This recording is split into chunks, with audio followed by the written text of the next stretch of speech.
नमस्कार, प्रणाम, हर हर महादेव। गाइस, पवन सिंह का नया गाना का पोस्टर जो है वो रिलीज किया गया था और आज पवन सिंह का एक नया गाना जो है वो यासी फिल्म्स वाला आ गया है जिसका नाम था सुन मेरी लॉलीपॉप। लेकिन कल के दिन इस नए गाने का एक पोस्टर रिलीज किया गया था जिसका नाम था नथिया पनोगो।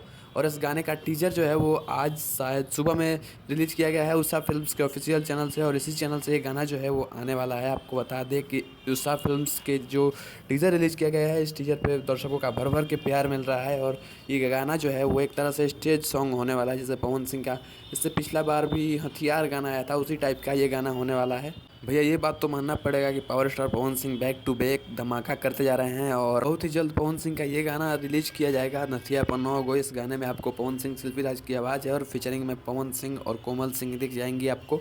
और बहुत ही जल्द इस गाने का अभी रिलीजिंग डेट अभी आउट नहीं किया गया है, लेकिन कमिंग सून लिखा गया है। अगर टीज़र आ गया है तो मुझे लगता है कि गाना जो है वो आज मतलब कल या परसों गाने को रिलीज कर दिया जाएगा। वैसे आपका इस वीडियो के बारे में क्या ख्याल है, कमेंट में ज़रूर बताना। मिलते हैं अगले वीडियो में।